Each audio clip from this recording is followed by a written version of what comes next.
وقت کرتا ہے پرورش برسوں، حادثہ ایک دم نہیں ہوتا۔ السلام علیکم، انسائیڈ سٹوری کے ساتھ میں محسن بلال۔ اپنے اکثر ویلاگز میں اس شعر کو پڑھا کرتا ہوں۔ وجہ یہ ہے کہ کچھ حادثات ایسے ہوتے ہیں کہ جو ایک دم سے نہیں ہو جاتے، بلکہ وقت ان کی پرورش کرتا رہتا ہے، ایک سانحے کی صورت اختیار کر جاتے ہیں۔ سانحہ 9 مئی اسی تناظر میں تھا، اور اب جو سوشل میڈیا کے حوالے سے کریک ڈاؤن سننے میں آ رہا ہے، اس کی وجہ بھی یہ ہے کہ وقت نے اس کی پرورش کی ہے اور ڈبل ایجنٹ اس میں استعمال ہوئے ہیں۔ آج کے ویلاگ کا موضوع ہے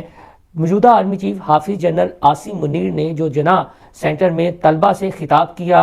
اور بڑے بولڈ انداز میں اپنا موقف طلبہ کے سامنے رکھا۔ طلبہ نے بھی بڑی ہمت اور جرأت کا مظاہرہ کرتے ہوئے بعض ایسے سوالات قیادت سے کیے، یعنی ملٹری اسٹیبلشمنٹ سے کیے، کہ جو شاید اس انداز سے نگران وزیر اعظم انوار الحق کاکڑ سے نہ کیے گئے ہوں، پھر جو سابق وزیر اعظم شہباز شریف ہیں ان سے نہ کیے ہوں۔ تو جو ملٹری اسٹیبلشمنٹ ہے موجودہ، جس میں ڈی جی آئی ایس آئی ہیں اور خود آرمی چیف ہیں، انہوں نے الگ الگ طلبہ سے خطاب کیا۔ D G I S I lieutenant general Nadeem Anjum نے لاہور میں خطاب کیا، اور جو موجودہ آرمی چیف ہیں انہوں نے اسلام آباد جناح سینٹر میں خطاب کیا۔ موضوع تقریباً ایک جیسا تھا، کچھ سوالات اس میں کامن تھے، لیکن سوشل میڈیا کے تناظر میں جو موقف ہے وہ اب کھل کر سامنے آنا شروع ہو گیا ہے۔ ہمارے پچھلے دنوں کی ٹویٹس اگر آپ نکال کر دیکھیں، یا ان دنوں کے ویلاگز آپ دیکھیں کہ جب بدلہ ملے گا تحریک انصاف کو یا نہیں، یہ سپریم کورٹ میں کیس چل رہا تھا، تو کس طرح کے ٹرینڈ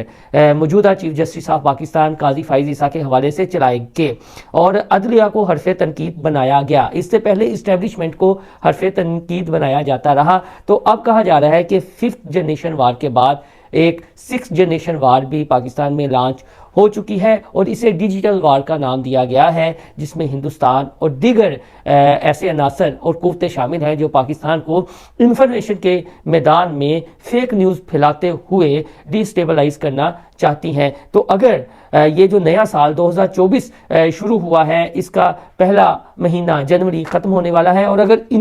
اسی مہینے کا ہم تھوڑا سا جائزہ لے لیں تو آپ کو یہ کہانی کھل کر سامنے آ جائے گی۔ ایک بڑا واقعہ جو ایران کے تناظر میں ہوا، پھر جو بلوچ طلبہ اسلام آباد میں بیٹھے ہوئے تھے اور جس طرح کی نیوز جنریٹ ہوتی رہی اور اداروں کو ملائن کیا جاتا رہا، تو یہ ساری کہانی آپ کے سامنے کھل جائے گی۔ لیکن یہ وہی کردار ہے جن کی وجہ سے یہ سارا معاملہ ہوا ہے، کیونکہ سوشل میڈیا آج کے اس دور میں، چاہے یوٹیوب ہو، ٹویٹر ہو، فیس بک ہو، کچھ ایسے نوجوانوں کے لیے ذریعہ روزگار ہے جو بے روزگار ہیں، جن کے پاس ذریعہ معاش اور کوئی نہیں ہے، چاہے وہ آئی ٹی کے اسٹوڈنٹ ہیں، چاہے میس میڈیا کے اسٹوڈنٹ ہیں، تو انہوں نے اس کو اپنے ذریعہ روزگار بنایا ہوا ہے۔ اور ہم اکثر یہ بات کیا کرتے ہیں کہ جو تھوڑی سی آکسیجن ملی ہوئی ہے، ہمیں اسے غنیمت جاننا چاہیے اور ہمیں نو گو ایریا میں نہیں جانا چاہیے۔ لیکن ہمارے وہ دوست بڑے بڑے ان ٹرولرز اور ویلاگرز کے پیچھے لگ کر اس طرح کی انفارمیشن جنریٹ کرتے ہیں جو سیدھا اداروں کو ہٹ کرتی ہے، جو نیشنل سیکیورٹی کو ہٹ کرتی ہے، اور جس کے پیچھے مقصد ہوتا ہے یہ کمانا۔ اب ان کی ٹائم لائنز پر جائیں گے تو آپ کو اندازہ ہو جائے گا کہ ان کے ویلاگز کے یا ان کے جو ٹویٹر اکاؤنٹ ہیں، ان کو رسپانس کن ممالک سے مل رہا ہے۔ تو اب یہی وجہ ہے کہ موجودہ آرمی چیف کھل کر خود سامنے آئے ہیں۔ ایک پہلے جو پالیسی تھی کہ فوج پیچھے رہے گی، کچھ معاملات میں صبر کا مظاہرہ کرے گی، جس طرح D G I S I long march شروع ہونے سے پہلے پریس کانفرنس میں اچانک نمودار ہو گئے تھے اور انہوں نے فتنہ لفظ استعمال کیا تھا۔ اس کے بعد فتنہ لفظ کس شخص کے لیے استعمال ہوا اور کیسا اس حوالے سے آپ یہ کہہ لیں کہ بیانیہ جنریٹ ہوا، سیاسی جماعتوں نے خاص طور پہ مریم انواز اور رانا ثناء اللہ کس کو فتنہ کہہ کر پکارتے رہے، یہ ایک الگ بحث ہے۔ لیکن وہ بامر مجبوری اس وقت پریس کانفرنس میں آئے تھے، کیونکہ لانگ مارچ سے ٹھیک 1-2 روز پہلے وہ پریس کانفرنس ہوئی تھی۔ لانگ مارچ، حقیقی لانگ مارچ جو عمران خان نے اسلام آباد کی جانب کرنا تھا، اور ارشد شریف شہید کا واقعہ بھی ہو چکا تھا، تو ملک میں بڑی ایک انارکی کی صورتحال تھی، اور خود پھر ڈی جی آئی ایس آئی کو منظر عام پر آنا پڑا D G I S P R کے ہمراہ۔ تو اب جو ہے وہ 8 فروری کو الیکشن ہونے جا رہے ہیں، اور سوشل میڈیا کو شیطانی میڈیا قرار دیا گیا ہے، اور یہ کس نے قرار دیا ہے؟ ہماری جو عسکری قیادت ہے انہوں نے قرار دیا ہے۔ ظاہر ہے ان کے پاس کوئی اس طرح کے ثبوت تو ہوں گے، اور بتایا جاتا ہے کہ پورا ایک ڈیٹا کلیکٹ کر لیا گیا ہے، اور اس میں ناکامی جو ہے وہ نگران وزیر اعظم کی بھی بتائی جا رہی ہے اور سابق وزیر اعظم کی بھی بتائی جا رہی رہی ہے کہ انہوں نے کچھ معاملات میں اپنی سیاست کو آگے رکھا، اپنے ذاتی مفاد کو آگے رکھا، نیشنل جو مفادات ہیں، نیشنل جو انٹرسٹ ہیں ان کو آگے نہیں رکھا. تو اس وجہ سے اب پھر خود کھل کر موجودہ آرمی چیف کو سامنے آنا پڑا ہے، جو یہ بتایا جا رہا ہے. اور بڑے سینئر صحافی اینکر ہیں سمر عباس جو کنونشن میں موجود تھے، انہوں نے یہ خبر بھی بریک کی تھی. اور جو رجیم چینج یا تحریک عدم اعتماد کے حوالے سے سوال ہوا تھا اس نے ڈیٹیل سے انہوں نے بتایا بھی ہے، لیکن آرمی چیف کا جو جواب تھا وہ ہماری نظر میں بڑا مدلل تھا، چاہے اسباب محرکات کوئی بھی ہوں. کیونکہ ہم ان دنوں میں بڑی ذمہ داری سے میں کہہ رہا ہوں کیونکہ ہم موجود تھے زمان پارک کے باہر اور لانگ مارچ کے ساتھ ساتھ بھی رہے ہیں. کس طرح کا بیانیہ اور فیک نیوز جنریٹ ہوتی رہی، ہم اس وقت بھی یہ اپنے ویورز کو بتاتے رہے کہ خدا را آپ بہت زیادہ جذباتی نہ ہوں، ان معاملات کو سمجھیں. اب پی ٹی آئی کا بیانیہ یہ ہے جی کہ 9 مئی جو ہے وہ کروایا گیا ہے. تو جو شعر میں نے پڑھا ہے کہ وقت کرتا ہے پرورش برسوں، حادثہ ایک دم نہیں ہوتا. اب 9 مئی کو دیکھیں اور اب یہ جو کریک ڈاؤن کی باتیں ہو رہی ہیں ان دونوں کو دیکھیں تو آپ کو اندازہ ہو جائے گا چہرے ایک ہی ہیں، ٹرولرز ایک ہی ہیں، ویلاگرز ایک ہی ہیں. کچھ کے تھم نیل بھی ہم نے اپنے اس ٹویٹر اکاؤنٹ سے شیئر کیے ہیں، ہمارے صحافی بھائی ہیں. نظریات کا اختلاف ہے لیکن حتی الامکان کوشش یہ ہونی چاہیے کہ یار فیک نیوز نہ پھیلائی جائے جس میں کسی ادارے کے سربراہ کو آپ اس حد تک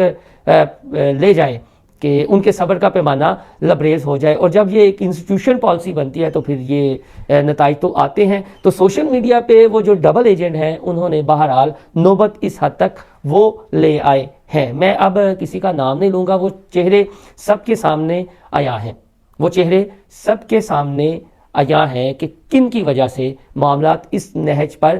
پہنچے ہیں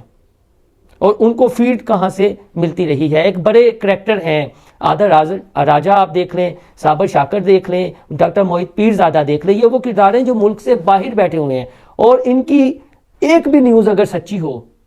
تو ہم دیندار ہیں. جتنی بڑی یہ فیک نیوز پھیلا کے ایک پراپوگنڈا جنریٹ کرتے ہیں ملک سے باہر بیٹھ کر، آج تک ان کی کون سی نیوز ثابت ہوئی ہے؟ بلکہ یہ جو ٹویٹ کرتے ہیں یا ویلاگ کرتے ہیں معاملات بالکل اس کے الٹ ہوتے ہیں. لیکن ہمارے وہ معصوم صارفین جو ان کی بولی بسری باتوں میں آ جاتے ہیں، ان کے جھوٹے پراپوگنڈے میں آ جاتے ہیں. تو آج یہ نوبت پہنچ چکی ہے کہ یہ جو 6th جنریشن وار ہے یا جو کہا جا رہا ہے کہ ڈیجیٹل وار پاکستان میں لانچ ہوئی ہے، اس کا نقصان کس کو ہے؟ اس کا نقصان میرے اور آپ جیسے ان نوجوانوں کو ہے جو چاہتے ہیں کہ ہمارے پاس اگر نوکری نہیں ہے تو ہم ڈیجیٹل میڈیا کے ذریعے اپنا روزگار کما سکیں. یہ نقصان ان کو ہے کیونکہ جب اب کوئی پالیسی بنتی ہے تو اس میں شریف لوگ بھی پھر رگڑے جاتے ہیں. کن کی وجہ سے؟ ان ڈبل ایجنٹوں کی وجہ سے. ڈبل ایجنٹ میں اس سینس میں کہہ رہا ہوں کہ ادھر سے بھی کھاتے ہیں ادھر سے بھی کھاتے ہیں اور عوام کو بھی یا صارفین کو جو سوشل میڈیا کے ٹرولرز ہیں انہیں بھی بے وقوف بناتے ہیں. یہ وہ ڈبل ایجنٹس ہیں اور وہ اپنا چورن بیچ کر بڑی آسانی سے رفو چکر ہو جاتے ہیں. 3-4 کرداروں کے بارے میں آپ کو بتایا ہے کہ وہ کہاں پہ بیٹھے ہوئے ہیں اور جو ملک کے اندر ہے ان کے بارے میں بتایا جا رہا ہے جی کہ ان کا نام بھی شاید ایگزٹ کنٹرول لسٹ میں چلا گیا ہے اور ان اکاؤنٹس کی آئیڈینٹیفیکیشن کر لی گئی ہے، ان اکاؤنٹس کو مارک کر لیا گیا ہے جس میں ہمارے صحافی بھی شامل ہیں. لیکن میں اس ویلا کے لاسٹ میں یہ ضرور کہوں گا کہ 15-16 سال میں نے اس پروفیشن میں گزارے ہیں، پریکٹیکلی گزارے ہیں. بہت سارے اینکرز ایسے ہیں جو ڈبل کراسنگ کرتے ہیں، بہت سارے تجزیہ کار ایسے ہیں جو جان بوجھ کے پنچیاں ایسے جملے اپنے پروگراموں کی ریٹنگ کی شکل میں سامنے لے کر آتے ہیں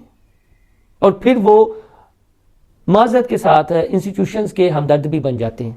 اور انہیں کوئی پوچھتا نہیں ہے. ذرا ان کے جو پروگرام کا کنٹینٹ ہوتا ہے، ان کے ویلاگز کا کنٹینٹ ہوتا ہے، ان کا انالیسس کر لیجئے تو دودھ کا دودھ اور پانی کا پانی ہو جائے گا. اب مسئلہ یہ ہے، لاسٹ میں مسئلہ یہ ہے کہ پہلے پروجیکٹ عمران خان کے واہ کرنے کے لیے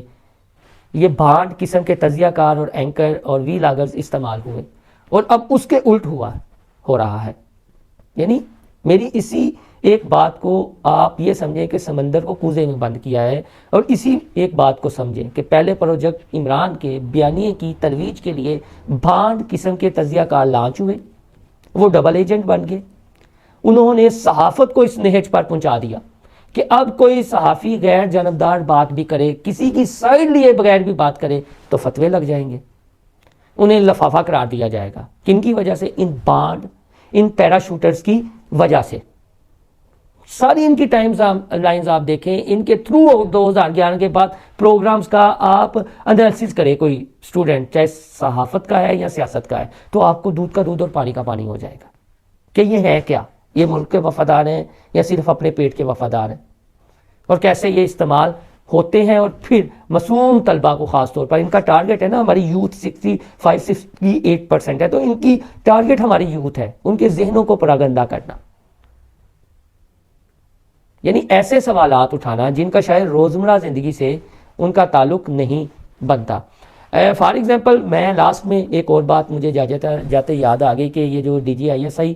نے طلبہ سے خطاب کیا، یا اس سے پہلے اس کے بعد موجودہ آرمی چیف حافظ جنرل سید عاصم منیر صاحب نے خطاب کیا، یا پھر انوار الحق کاکڑ کو علیڈ کے انسٹیٹیوشنز میں جا کر خطاب کرنے کا، اپنی وہ یہ کہہ لیں کہ دانشوری جھاڑنے کا بہت شوق ہے، انہوں نے خطاب کیا۔ کسی ایک طالب علم نے معاملہ کیا ہے؟ معاملہ یہ ہے کہ جہانگیر ترین ہو، علیم خان ہو، یا اس وقت کے PTI کے جتنے بڑے قداور رہنما تھے جنہیں عمران خان کے ساتھ اختلافات ہوئے، رجیم چینج یا تحریک عدم اعتماد کے دنوں میں پھر الگ ہو گئے، 9 مئی کے بعد استحکام پاکستان پارٹی بن گئی، اور نون لیگ کی مریم نواز سمیت رانا ثناء اللہ ہوں یا دیگر اس طرح کے قداور رہنما ہوں، وہ کیا کہتے ہیں؟ وہ یہ کہتے ہیں جی کہ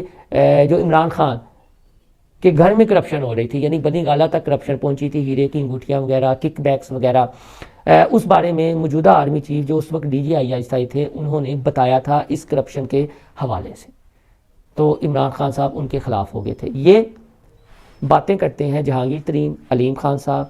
نون لیگ کی مریم نواز، رانا ثناء اللہ، مریم اورنگزیب، یعنی اب یہ بات زبان زدِ عام ہو گئی ہے۔ اس بات کی ابھی تک تائید یا تصدیق نہیں ہوئی، ہم نے بھی عمران خان سے بار بار اس جانب